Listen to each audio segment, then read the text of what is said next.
Hello everyone, welcome to KMB classes. मैं Tarun sir और आज के इस वीडियो में हम जानेंगे अरस्तू के बारे में। अरस्तू के सभी विचारों और दर्शन से संबंधित सभी सवाल इस एक ही वीडियो में। जैसा कि आप जानते हैं कि अरस्तू से संबंधित सभी एग्जाम्स में कोई ना कोई क्वेश्चन पूछा जाता है। तो यहाँ पर आप देखेंगे कि जो यूजीसी एनटीए नेट है उसमें एक अरस्तू जो है अहम भूमिका अदा करता है।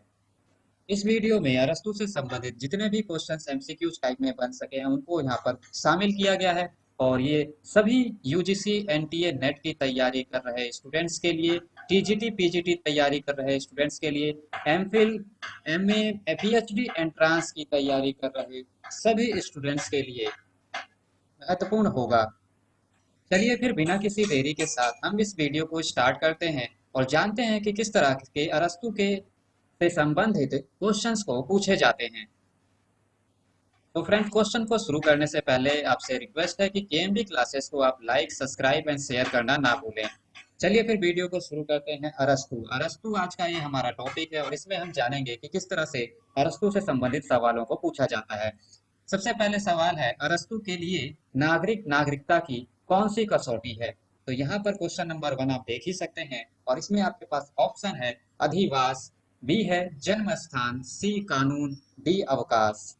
इस तरह से आप देखेंगे कि नागरिकता की कौन सी कसौटी है। तो यहाँ पर आप देख सकते हैं कि जो इसका जो राइट आंसर होगा वो होगा ऑप्शन डी, अवकाश। अवकाश वाले व्यक्ति को ही नागरिकता की कसौटी में अरस्तू शामिल करते हैं। इसी के साथ ही क्वेश्चन नंबर 2 देखेंगे, जिसमें पूछा गया है कि प्रथम राजनीतिक वैज्ञानिक मैक्सी ने किसे कहा है? तो दोस्तों, जो इसका राइट आंसर होगा ऑप्शन ए, अरस्तू। अरस्तू को ही मैक्सी ने प्रथम राजनीतिक वैज्ञानिक कहा है।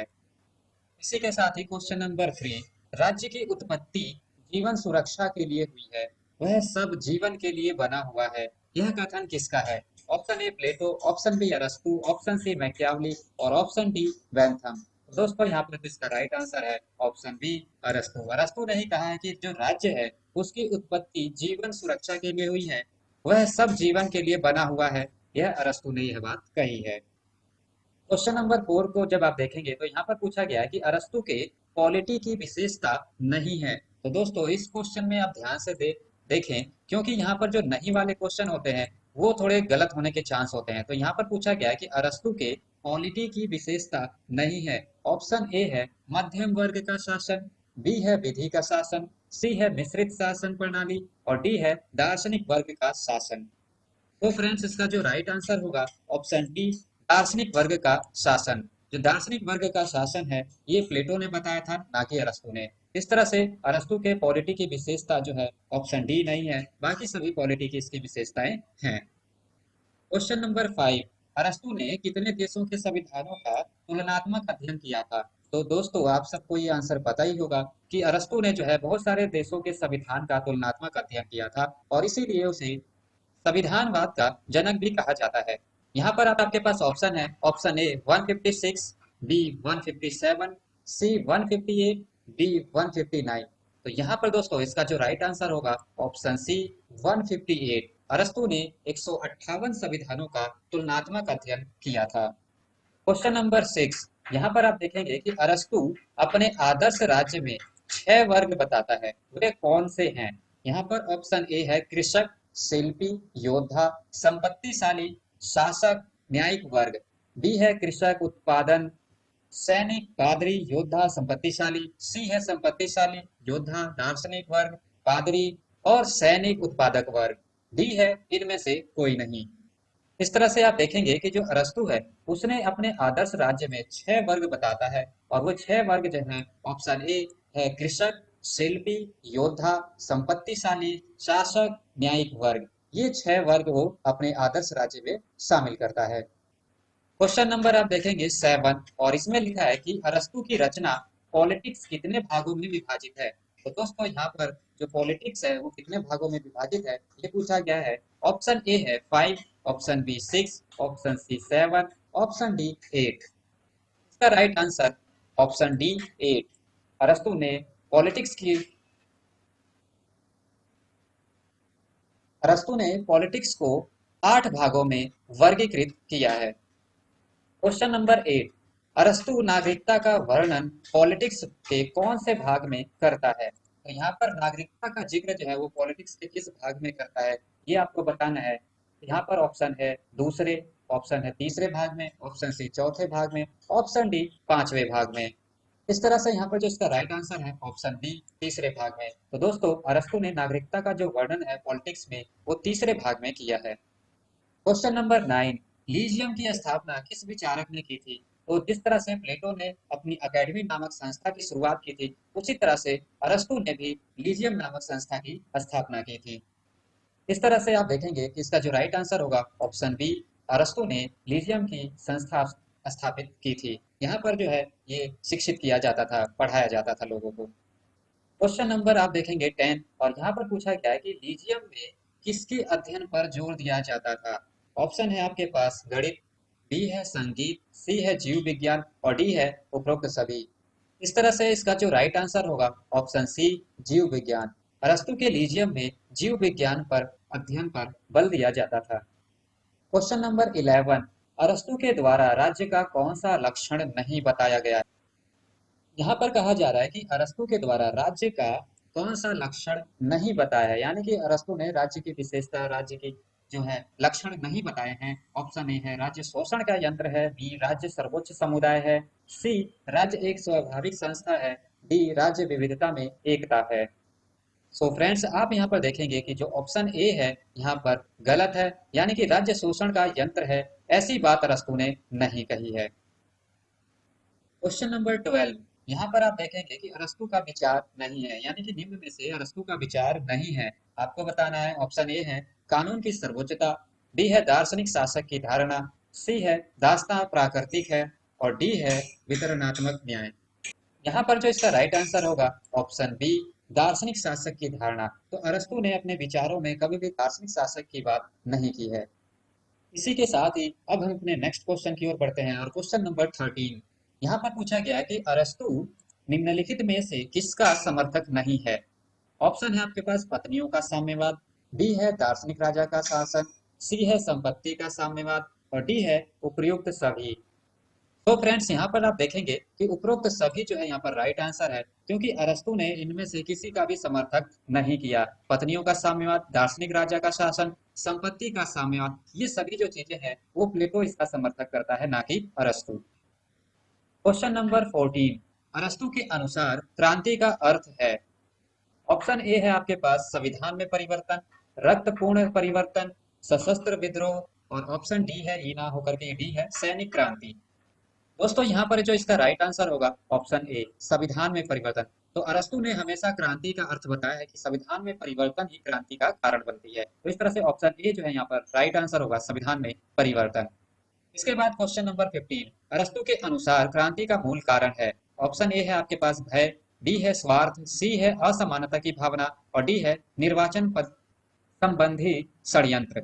इस तरह से आप देखेंगे अरस्तु के अनुसार क्रांति का जो मूल कारण है वो ऑप्शन सी असमानता की भावना। जब नागरिक अपने अपने को असमानता का फील करते हैं तो उसके बाद क्रांति की शुरुआत होती है। तो असमानता की भावना ही क्रांति का मूल कारण माना है अरस्तु ने। क्वेश्चन नंबर आप देखेंगे 16, और इस क्वेश्चन में आप देखेंगे कि अरस्तु के अनुसार निम्नलिखित में से किसे नागरिक नहीं कहा जा सकता है? तो अरस्तु ने नागरिक के कुछ बताए थे कि इन लोगों को नागरिक कहा जाएगा और इन लोगों को नागरिक नहीं कहा जाएगा। तो यहाँ पर ऑप्शन है आपके पास कारीगर, बी है स्त्री, सी है मजदूर और डी है उपयुक्त सभी। तो यहाँ पर जो इसका राइट आंसर होगा उपयुक्त सभी। अरस्तु ने कारीगर, स्त्री, मजदूर, बूढ़े, बच्चे, इन सबको जो है नागरिक नहीं माना है। इस तरह से इसका जो राइट आंसर होगा ऑप्शन डी उपयुक्त सभी। क्वेश्चन नंबर 17, अरस्तु का आदर्श राज्य बराबर है, यानी कि जो अरस्तु है उसका आदर्श राज्य किसके बराबर है? प्लेटो के श्रेष्ठ के, प्लेटो के द्वितीय श्रेष्ठ के, दोनों ही है, इनमें से कोई नहीं। तो यहाँ पर जो इसका राइट आंसर होगा ऑप्शन बी प्लेटो के द्वितीय श्रेष्ठ के। क्वेश्चन नंबर 18, यहाँ पर आप देखेंगे कि अरस्तु एक क्या है, यानी कि राजनीतिक वैज्ञानिक है, समाज वैज्ञानिक है, दार्शनिक वैज्ञानिक है, उपरोक्त सभी। इस तरह से आप देखेंगे कि जो अरस्तु है वो एक राजनीतिक वैज्ञानिक है। अरस्तु जो है राजनीतिक वैज्ञानिक का जनक है। क्वेश्चन नंबर आप देखेंगे 19, और यहाँ पर लिखा है कि अरस्तु का राज्यों का वर्गीकरण। ऑप्शन ए है समय उचित वर्गीकरण के आधार पर उसने किया है, प्राचीन वर्गीकरण है, समय अनुकूल नहीं, विधि आधारित वर्गीकरण है, आर्थिक आधारित वर्गीकरण है। यानी कि अरस्तु का जो राज्यों का वर्गीकरण है वो किसके अनुसार है? तो यहाँ पर आप देखेंगे कि ऑप्शन सी जो है विधि के आधार पर उसने राज्यों का वर्गीकरण किया है, ना कि समय, प्राचीन वर्ग और आर्थिक। उसने विधि के आधार पर राज्यों का वर्गीकरण किया। क्वेश्चन नंबर 20, समानता का प्राकृतिक अवांछनीय है किसने कहा? यहाँ पर आप देखेंगे कि जो समानता प्राकृतिक अवांछनीय है, यह बात किसने कही? तो दोस्तों ये बात अरस्तु ने कही है। यहाँ पर राइट आंसर इसका सी होगा। क्वेश्चन नंबर 21, अरस्तु की अरस्तु की ये कथन है कि राज्य मनुष्य का पूर्वगामी है, इसका क्या मतलब है? ऑप्शन ए है राज्य अलौकिक पर अलौकिक पूर्ववर्ती का, बी है मनुष्य का राज्य में आंदोलन, सी है व्यक्ति और राज्य की अभिन्न एकता और डी है एक आनुवांशिक दोष। इस तरह से आप देखेंगे कि जो इसका राइट आंसर है ऑप्शन सी, व्यक्ति और राज्य की अभिन्न एकता ही राज्य मनुष्य का पूर्वगामी का तात्पर्य है। साथ ही साथ आप यहाँ पर देखेंगे कि इस तरह से क्वेश्चन पूछ लेता है कि यह किसका कथन है कि राज्य मनुष्य का पूर्वगामी है? तो आपका ऑप्शन होगा अरस्तु। क्वेश्चन नंबर 22, अरस्तु की किस कृति को राजनीतिक चिंतन के इतिहास में सर्वाधिक मूल्यवान नई तथा प्राचीन यूनान राज दर्शन का सर्वोत्तम प्रतिनिधि ग्रंथ कहा जाता है? यहाँ पर आपके पास ऑप्शन है राजनीति, बी है एंथनी पॉलिटी और सी है नीति शास्त्र और डी है उपयुक्त में से कोई नहीं। इस तरह से दोस्तों इस क्वेश्चन का जो राइट आंसर है ऑप्शन ए राजनीति। पॉलिटिक्स जो बुक थी उसकी, वो एक मूल्यवान और नई तथा प्राचीन यूनान राज दर्शन का सर्वोत्तम ग्रंथ माना जाता है। क्वेश्चन नंबर 23, किसने कहा है कि एक सफल मध्यम वर्ग लोकतंत्र की रीढ़ है? तो एक सफल मध्यम वर्ग जो है लोकतंत्र की रीढ़ होती है, यह कथन किसका है? तो इसका जो ऑप्शन है आपके पास अरस्तु, गार्नर, प्लेटो, मैकियावली। तो दोस्तों इसका जो राइट आंसर होगा ऑप्शन ए अरस्तु। अरस्तु ने ही कहा है कि एक सफल मध्यम वर्ग लोकतंत्र की रीढ़ होती है। क्वेश्चन नंबर 24, अरस्तु ने शिक्षा में सबसे अधिक जोर किस पर दिया है? ऑप्शन ए है चित्रकला पर, बी है संगीत पर, सी है कला पर और डी है जीव विज्ञान पर। यहाँ पर इसका जो राइट आंसर होगा ऑप्शन बी संगीत पर। क्वेश्चन नंबर 25, यहाँ पर आप देखेंगे कि अरस्तु ने क्रांतियों के कितने प्रकार बताए हैं? तो दोस्तों ऑप्शन ए है आपके पास 2, ऑप्शन बी है आपके पास 3, सी 4, डी 5। इस तरह से आप देखेंगे कि अरस्तु ने क्रांतियों के कितने प्रकार बताए हैं। तो ऑप्शन सी जो है इसका राइट आंसर है। अरस्तु ने क्रांति के 4 प्रकार बताए हैं। क्वेश्चन नंबर 26, अरस्तु ने संविधान का वर्गीकरण किस आधार पर किया है? तो यहाँ पर आप बताएंगे कि ऑप्शन ए है संख्यात्मक आधार पर, बी है नैतिकता व गुणात्मक आधार पर, सी है उपयुक्त दोनों आधारों पर और डी है उपयुक्त में से कोई नहीं। इस तरह से इसका जो राइट आंसर होगा ऑप्शन सी उपयुक्त दोनों आधारों पर, यानी कि संख्यात्मक आधार पर भी और नैतिकता अथवा गुणात्मक आधार पर भी उसने संविधानों का वर्गीकरण किया है। क्वेश्चन नंबर 27, वस्तु न होकर के यहाँ पर अरस्तु है। अरस्तु जिसे आदर्श राज्य कहता है वह प्लेटो का आदर्श राज्य आदित्य श्रेष्ठ राज्य है किसने कहा है? यहाँ पर आपके पास ऑप्शन है option A Sabine, B Karl Popper, C Rousseau और डी अरस्तु। तो इसका जो राइट आंसर होगा ऑप्शन ए सेवाइन ने ही यह बात कही है। क्वेश्चन नंबर 28, निम्न में से कौन सी पद्धति अरस्तु की नहीं है? यहाँ पर आप बताएंगे कि कौन सी पद्धति जो है, बहुत सारी पद्धतियां अरस्तु ने प्लेटो ने अपनाई हैं अपने अपने विचारों और सिद्धांतों को रखते हुए। तो यहाँ पर ऑप्शन ए है आपके पास आगमनात्मक पद्धति, बी है तुलनात्मक पद्धति, सी है दृश्यात्मक पद्धति या सादृश्यात्मक पद्धति और डी है निगमनात्मक पद्धति। तो फ्रेंड्स आप यहाँ पर देखेंगे कि जो अरस्तु ने पद्धतियों को अपनाया है, जिस पद्धति को अपनाया है उसको बोलते हैं निगमनात्मक पद्धति या निगमन पद्धति। ऑप्शन डी इसका राइट आंसर है।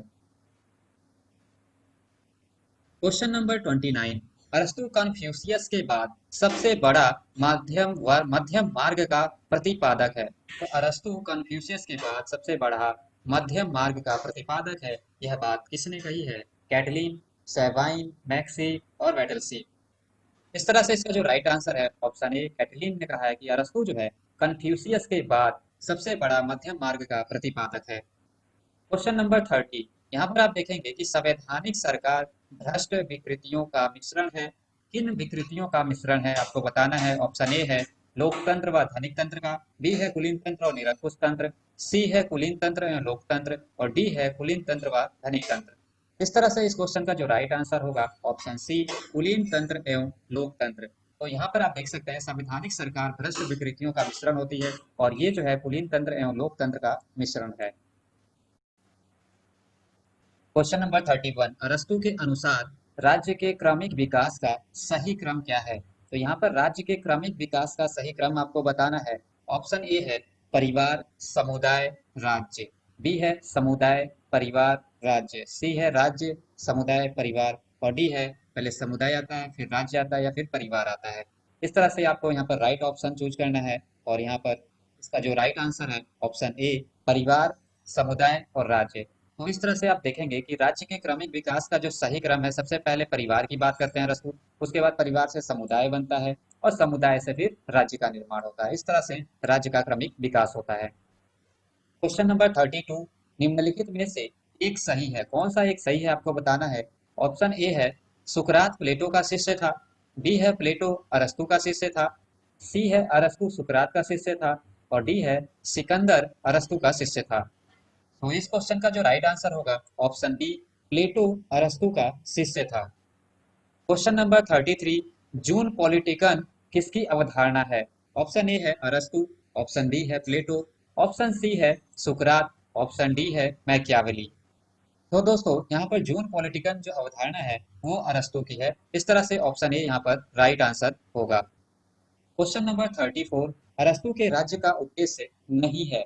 ऑप्शन ए है आपके पास ऑप्शन ए है आपके पास ऑट्रिकिया, बी है एडमोनिया, सी है स्कोल और डी है नॉस्किंग।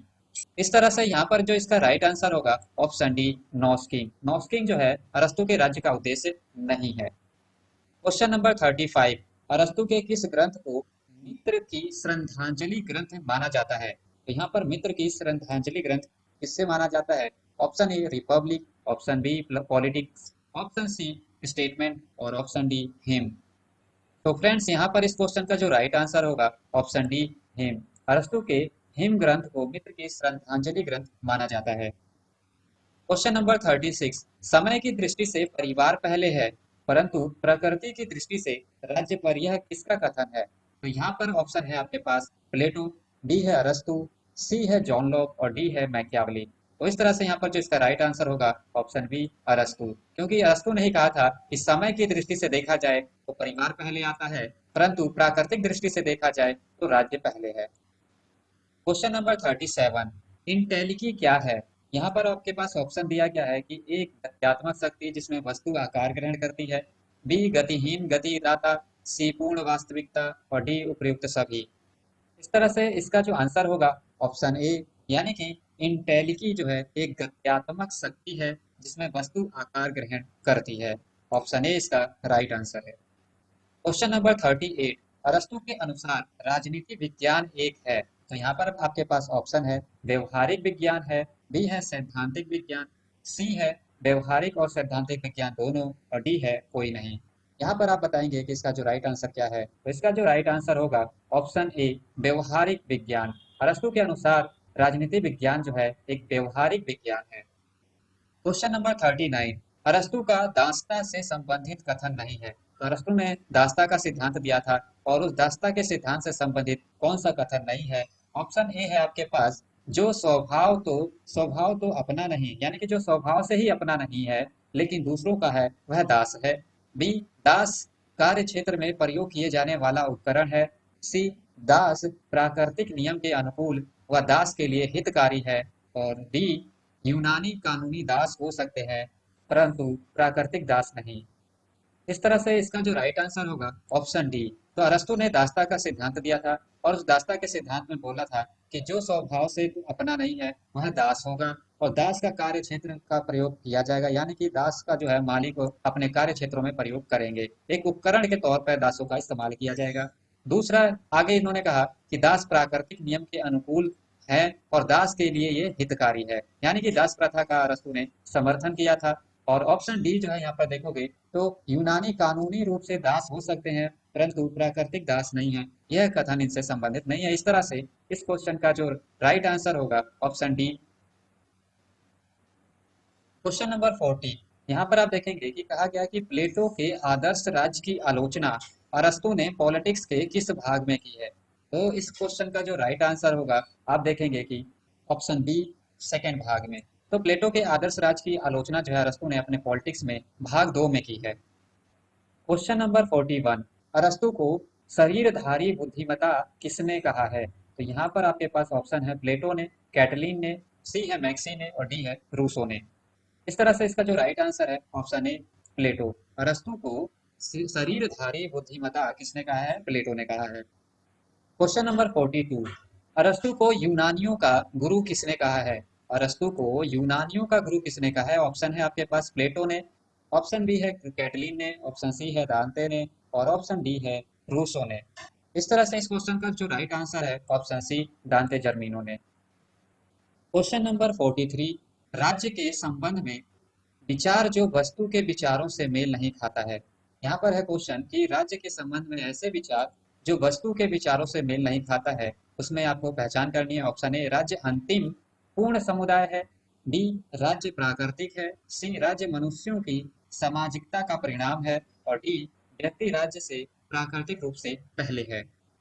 तो दोस्तों इस क्वेश्चन का जो राइट आंसर है ऑप्शन डी, व्यक्ति जो है वो राज्य से प्राकृतिक रूप से पहले है। ये विचार जो है वो मेल नहीं खाता। Question number 44। अरस्तु के अनुसार वह व्यक्ति जो जीवन निर्वाह के लिए उपलब्ध साधनों से सुरक्षित है, जिसके पास अवकाश है, वह होंगे। ऑप्शन ए, दास, बी, नागरिक, सी, परिवार और डी, जनसंख्या। तो फ्रेंड्स इस क्वेश्चन का जो राइट आंसर है ऑप्शन बी, नागरिक। अरस्तु ने नागरिकों को कहा है कि जो जीवन निर्वाह के लिए उपलब्ध साधनों से सुरक्षित हो और जिसके पास अवकाश हो, वह नागरिक कहलाएंगे। Question number 45। नागरिकता के संबंध में अरस्तु का विचार नहीं है। तो यहाँ पर देखेंगे कि कौन सा अरस्तु का विचार नहीं है नागरिकता के संबंध में। ऑप्शन ए है, जो मनुष्य न्याय, प्रशासन व शासन में भागीदार है वह नागरिक है। बी, अच्छे नागरिक में शासन करने और शासित होने की क्षमता होनी चाहिए। सी, महिलाएं, बच्चे, विदेशी, दास, कारीगर, मजदूर नागरिक नहीं होंगे। डी, जिन्हें कानून अधिकार प्राप्त है, कानूनी अधिकार प्राप्त है, वह नागरिक है। इस तरह से यहाँ पर जो ऑप्शन सी है वो यहाँ पर राइट आंसर है। वो महिलाएं, बच्चे, विदेशी, दास, कारीगर, मजदूर और इनको जो है वो नागरिक की श्रेणी में नहीं रखता। Question number 46। कुछ व्यक्ति स्वभाव से ही तो दास होते हैं, किसका कथन है। यहाँ पे कहा गया है कि कुछ व्यक्ति स्वभाव से ही दास होते हैं, यह किसने कहा है। ऑप्शन ए है अरस्तु ने, बी है प्लेटो ने, सी है मैक्सी ने और डी है रूसो ने। तो इस क्वेश्चन का राइट आंसर है ऑप्शन ए, अरस्तु ने। अरस्तु ने ही कहा कि कुछ व्यक्ति ऐसे होते हैं जो अपने स्वभाव से ही, प्राकृतिक रूप से ही दास होते हैं। Question number 47। अरस्तु के अनुसार राज्य के सामाजिक संगठन का निर्माण कितने तत्व या वर्गों से होता है। ऑप्शन ए है 8, बी है 6, सी है 3 और डी है 5। इस क्वेश्चन का राइट आंसर है ऑप्शन बी, 6। Question number 48। इसलिए एथेंस से भाग गया था कि एथेंस वासी दर्शन शास्त्र के विरुद्ध दूसरा अपराध ना कर दे। कौन भाग गया था यहाँ पर आपको बताना है। सुकरात, प्लेटो, अरस्तु, यूक्लिड। इस क्वेश्चन का राइट आंसर है ऑप्शन सी, अरस्तु। अरस्तु इसीलिए एथेंस से भाग गया था कि एथेंस वासी दर्शन शास्त्र के विरुद्ध थे और वह दूसरा अपराध ना कर दे, इसीलिए अरस्तु यहाँ से भाग गया था। दोस्तों यहाँ पर दूसरे अपराध से क्या तात्पर्य है। तो पहला अपराध जो है एथेंस वासियों ने सुकरात के साथ किया था। सुकरात को जो है यहाँ पर जहर देकर मार दिया था। Question number 49। अरस्तु द्वारा प्रतिपादित सामाजिक ढांचा संरचना को निर्मित करता है। ए, धनी वर्ग, बी, गरीब नागरिक, सी, मध्यम वर्ग और डी, कारीगर वर्ग। इस क्वेश्चन का राइट आंसर है ऑप्शन सी, मध्यम वर्ग। यानी कि आप देखेंगे कि जो अरस्तु है उसके द्वारा प्रतिपादित सामाजिक ढांचा की जो संरचना है वो मध्यम वर्ग का निर्माण करती है। Question number 50। वस्तु की अपेक्षा करने वाला पहला आधुनिक राजनीतिक विचारक कौन है। ऑप्शन ए मैकियावली, बी बांदा बोंदा, सी हॉब्स और डी लॉक। इस क्वेश्चन का राइट आंसर है हॉब्स। हॉब्स जो है उसने वस्तु की उपेक्षा करने वाला पहला आधुनिक राजनीतिक विचारक माना जाता है। Question number 51। अरस्तु अपने इस विचार के कारण राजनीति विज्ञान के पिता कहलाते हैं। ऑप्शन है क्रांति, बी है दास प्रथा, सी है वर्गीकरण और डी है नागरिकता। इस क्वेश्चन का राइट आंसर है ऑप्शन सी, वर्गीकरण। क्योंकि उन्होंने 158 जो कॉन्स्टिट्यूशन थे, संविधान थे, उसका उन्होंने वर्गीकरण किया था। क्वेश्चन नंबर 52, यहाँ पर आप देखेंगे कि अरस्तु के अनुसार निम्न में से कौन सी सरकार उच्चतम मानी जाती है। ऑप्शन ए है लोकतंत्र, बी है अल्पतंत्र, सी है तानाशाही और डी है शासन तंत्र। इस क्वेश्चन का राइट आंसर है ऑप्शन डी, शासन तंत्र। क्वेश्चन नंबर 53, अरस्तु के अनुसार सर्वश्रेष्ठ शासन निम्नलिखित में से किस नियम पर आधारित है। लोकतंत्र, अल्पतंत्र, मध्यम और मात्रा और गुण। क्वेश्चन का जो राइट आंसर है ऑप्शन सी, मध्यम। क्वेश्चन नंबर 54, सर्वश्रेष्ठ व्यवहारिक राज्य का विचार निम्न में से किस विचारक का योगदान है। प्लेटो, अरस्तु, सिसरो, रूसो। इस क्वेश्चन का राइट आंसर है ऑप्शन बी, अरस्तु। क्वेश्चन नंबर 55, अरस्तु ने इनके द्वारा प्रदर्शित आदर्श राज्य के समीक्षात्मक अध्ययन के प्रति अपने को अर्पित किया है। फेलिस, प्लेटो, हिप्पोडामस और उपयुक्त सभी। इस क्वेश्चन का जो राइट आंसर है ऑप्शन डी, उपयुक्त सभी। क्वेश्चन नंबर 56, अरस्तु के संबंध में कौन सा कथन सही नहीं है। ऑप्शन है आपके पास, पुरुष स्वभाव से असमान असमान है, यानी कि असमान है। बी, उच्च के प्रति निम्न की अधीनस्थों से। सी, स्त्रियां स्वभाव से पुरुषों के अधीनस्थ होती हैं। डी, दास प्रथा उचित सिद्ध की गई है क्योंकि यह दास के लिए श्रेष्ठ स्थितियां नहीं दिलाती है। तो फ्रेंड्स, इस क्वेश्चन का जो राइट आंसर है ऑप्शन डी, ये जो है गलत है, क्योंकि यहाँ पर बताया गया कि श्रेष्ठ स्थितियां नहीं दिलाती हैं, जबकि अरस्तु ने कहा है कि श्रेष्ठ स्थितियां दिलाती हैं। क्वेश्चन नंबर 57, अरस्तु को तर्क संगत, यहाँ पे तर्क दिए गए हैं और आपको इसमें से बताना है कि कौन सा तर्क सही है। ये है, अरस्तु को तर्क संगत रूप से राजनीति विज्ञान का जनक कहा जाता है।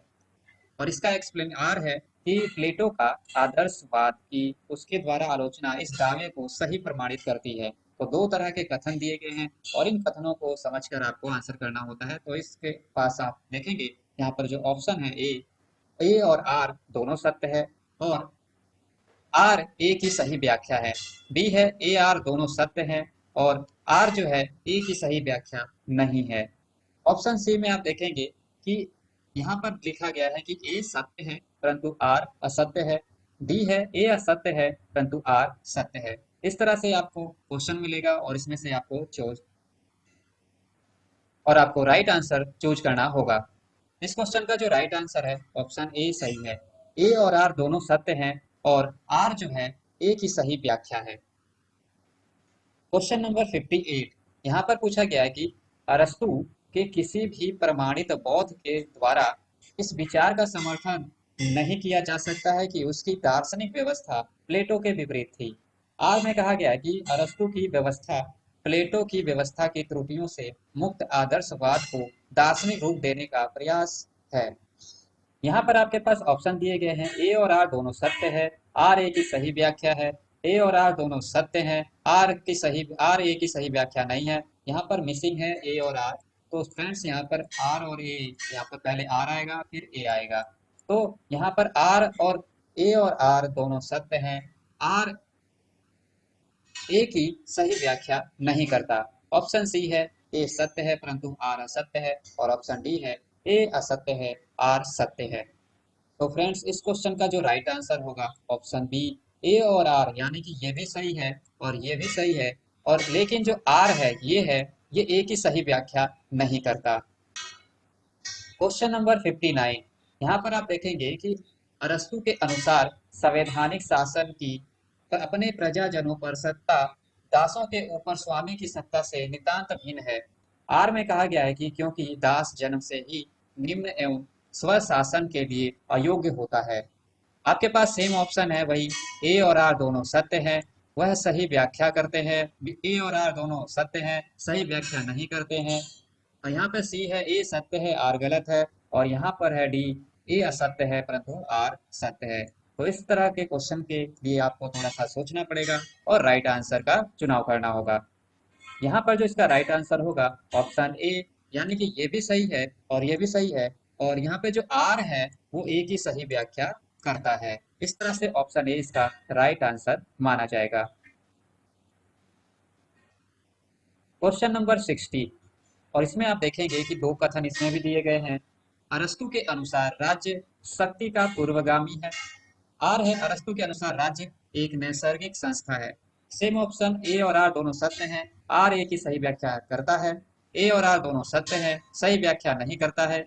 सी है ए सत्य है आर गलत है, और डी है ए गलत है और आर जो है सही है।